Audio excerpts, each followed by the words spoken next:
What is the deal, beautiful people? Welcome back to the channel. My name is Ramon, and around here we talk about any and everything photography.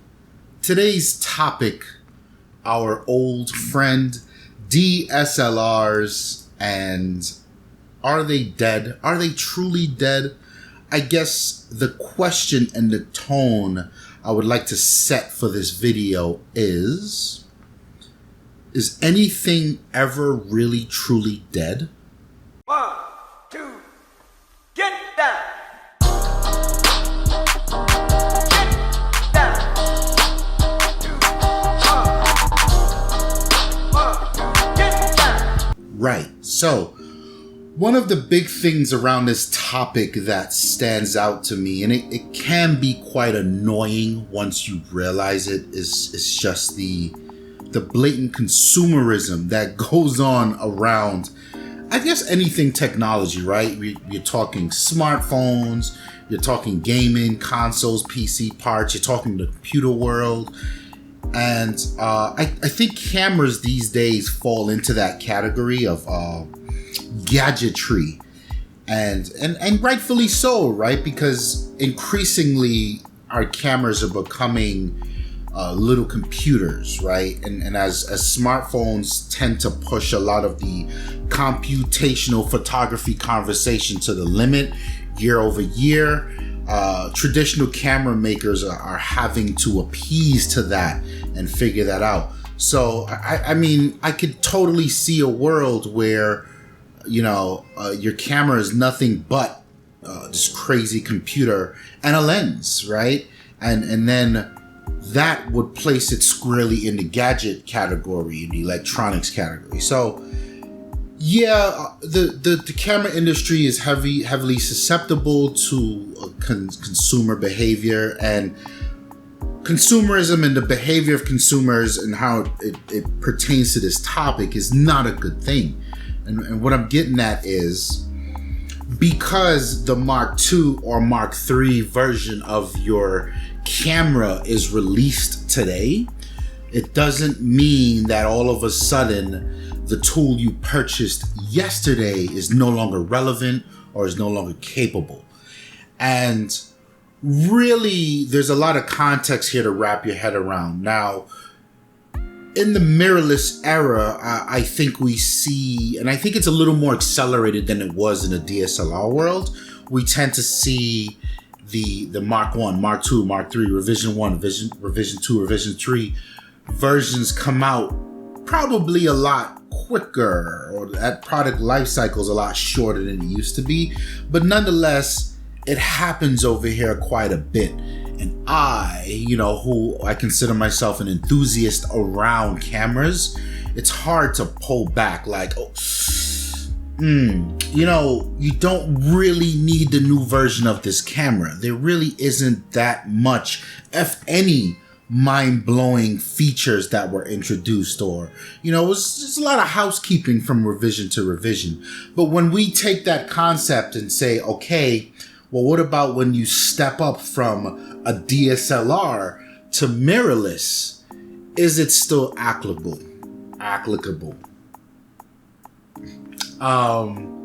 I think yes. And I think removing the geartographer piece of myself and the consumer piece of myself, really what you'll find is that mirrorless versus DSLR really ain't that big of a deal, right? Like, how can we relate this in the car world? Are we talking moving from combustion engines to EV? Maybe. But I see it more as moving from like a V8 to a 4-cylinder, or a 4-cylinder to a V8, depending on the context. They really ain't that different, right? Like, when we started to talk about mirrorless, and I was a very early adopter of mirrorless, my first camera when I seriously got into photography was, what is the name? NEX 5T. And this is what I consider the glory days of Sony, when they were hammering features in these cameras, and it was just like, whoa, and everywhere you look was like, whoa, and this is dope and that's dope, like what? And then I graduated to the A7 II, which today is still my professional workhorse, right? It's so old, but the results are still amazing to this day. And all of this being said, I'd already owned 2 DSLR cameras, one of which we started the Lifestyles Defined YouTube channel with video, which was the Rebel T4i, right? So there were some very succinct differences between a DSLR and mirrorless, and I think depending on where you land, the conversation was quite interesting. For instance, mirrorless cameras were supposed to be a lot smaller because they didn't have to have room for that mirror anymore. Hence the name Mirrorless. So you saw like your A6000s from Sony, you saw the whole Olympus thing, but then as things picked up, Sony released the A7 line, which was the professional line, and they weren't that much smaller, right? And then you had like Fuji out there was already mirrorless, technically speaking, and they were APS-C sensors, and for the size of a sensor, I could say those Fuji cameras are rather big, right? So that kind of was a wash. And then you had like the EVF, or the electronic viewfinder. I mean, still to this day, EVF is quite I quite like EVF. I think it's a nice to have. But then you would find that a lot of DSLRs got around that problem with the live viewfinder mode. So I mean, there were some things about that conversation, the comparison, that really drove a lot of confusion for a lot of people, right? Like, is it really that much better? For now, let's just put a pin in it and say, if you owned a DSLR when mirrorless cameras were coming out, you didn't really feel like, I'm missing something. And then gradually, years removed, and we're in a little more. Now I'm starting to see a lot of outlets rehashing this conversation of DSLRs are dead, mainly because you've got the manufacturers that are officially raising their hand and saying, hey, we're not going to be making DSLRs anymore. So the conversation of old and the position you were in as old, where you didn't really feel like you were, some of those things on mirrorless are kind of dope, but I'm still getting my job done, doesn't go away when the manufacturers stop making DSLRs, right? Fine. Let's take the approach of, well, if a manufacturer's not making it anymore, it's dead. I get that. For people who are looking for longevity and support, for people who are looking for an abundance of resources around learning the camera, sure, hopping on board something that's current, relative, new, does have its upsides. However, if you look in the car world, we love our old cars. You got the old JDM cars from the 90s. You've got American Muscle Classics. You've got antiques. You didn't stop loving this car because it was no longer made. This car didn't stop giving you the joy of ownership and the feel of raw, let's call it road feel of that old, the lack of computer control mechanics in the car was just straight mechanical. That didn't stop happening because a better or newer variation of a car is released. And if you want to even curtail that conversation to photography, look at film, right? There's been a big resurgence of film and film photographers and enthusiasts, and a lot of people may or may not like it. It doesn't matter, because film, manufacturers no longer make film cameras. It doesn't mean that film photography is dead. If anything, it really heightened for a lot of people the appreciation of that era, that snapshot in time, that snapshot in product. And I think we should look at DSLRs in the same lens of which we're looking at appreciating older things. I want to pause real quick to do some housekeeping. If you're new here, I would love for you to like the video. click through to the channel, look through a lot of the other videos and see if there's anything you like, anything you can connect with, and then hopefully subscribe. Give me 3 videos. 3 videos in, you like what you like, subscribe. I'd love to welcome you. But I've got a question for you, and I would love for you to answer this in the comments below, because I do enjoy the interaction with the community here. Are any of you out there shooting DSLRs? Or, because I think we all do have DSLRs, right? Have you dust that thing off and put in a battery and take it out recently? I mean, I did. In the middle of the pandemic, I took out my T4i with the nifty 50, and I was pleasantly surprised. Yo, that shit is dope. That shit is dope. And I even did some off-camera flash work with the wife just to test, and I was astounded at the results, right? And let's be real here, no matter how old the DSLR is, it's still a big ass sensor for a camera. And as long as you can pump some light into that, you're gonna get some dope results. Moving along, my final point here is the huge value that DSLRs have currently to this day. And I think the way to find the value is not to look at this from a apples to apples or a feature perspective. It's to understand the job you need to get done, right? Because tools, at the end of the day, tools may have their nuances. Some may be better than others. Some are just, I don't know, some are just taste versus others. But at the end of it all, the job that needs to get done is up front. And if you would let's take landscapes, right? Landscape photographers, cityscape photographers, you enjoy a buttload of megapixels for obvious reasons. It allows you to really crop away into your heart's content. It allows you to retain as much detail as possible. It allows you to go as crazy with the editing as you would like. And I find that even in the Canon and the Nikon world, there's some high megapixel DSLRs out there that gets the job done. You know, they're upwards of 50 megapixels. And truth be told, a lot of people may not be in the know, but DSLRs arrived at that high megapixel count first. You know what I mean? So it can still do the job there. In portrait photography, I do a fair bit of portrait photography in my professional world. And I'm still of the ilk that 24 megapixels is more than enough. In fact, I've got a 16 megapixel micro four thirds camera, my EM10.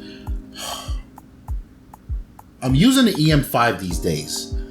I don't know if that's 24 megapixels. I don't know. Forgive me. I stopped caring about these technical specs a long time ago.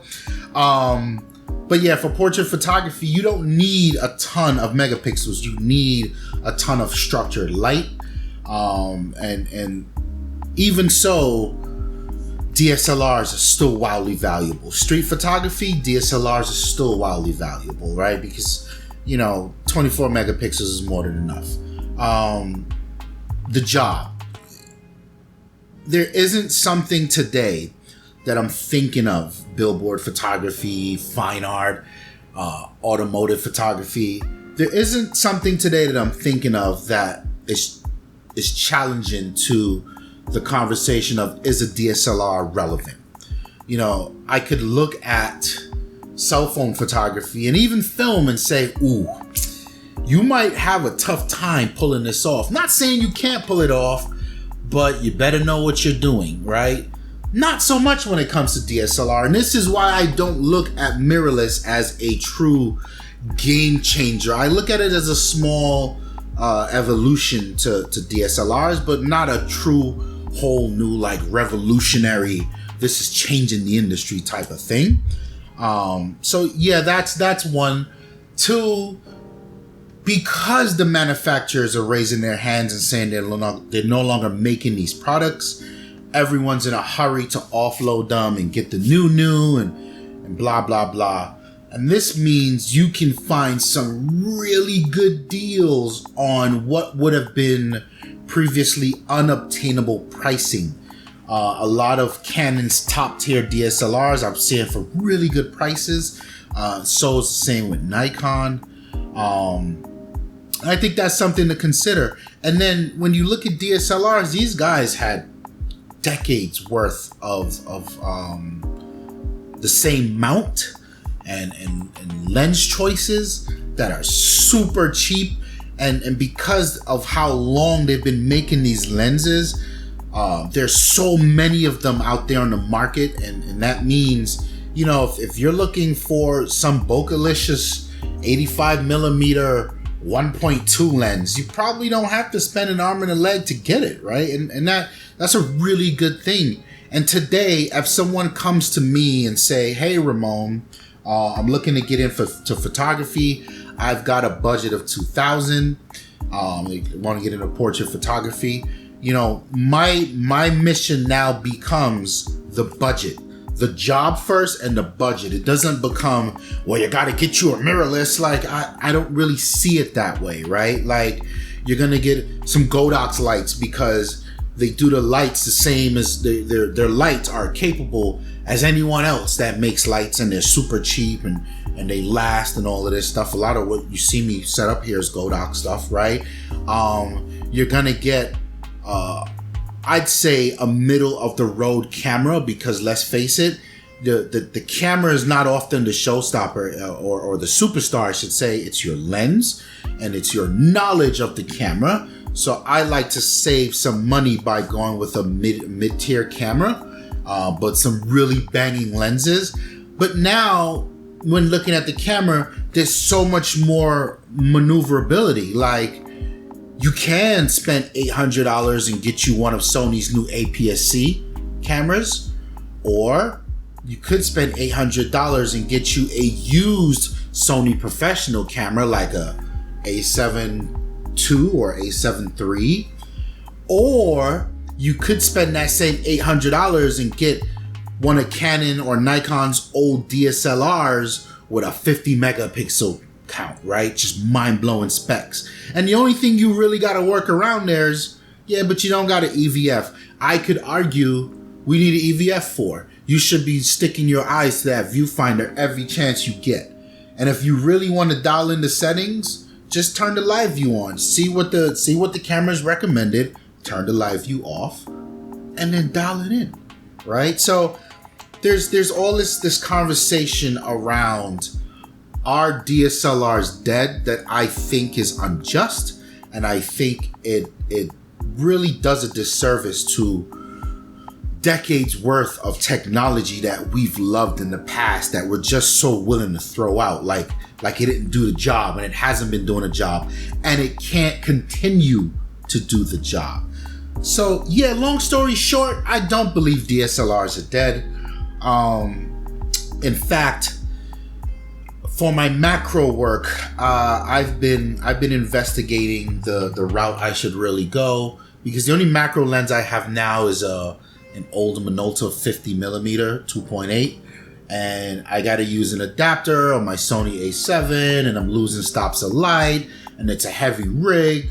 I'm thinking about going with one of Canon's high megapixel count DSLRs and a nice macro lens, because I know it's a really good budget.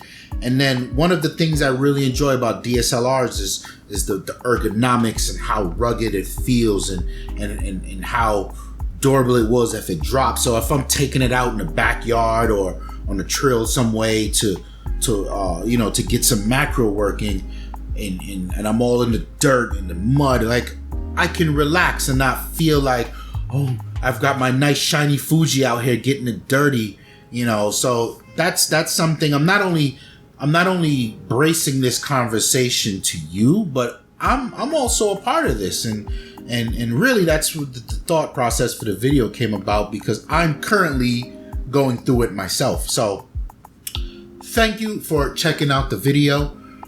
Please like it if you enjoyed it.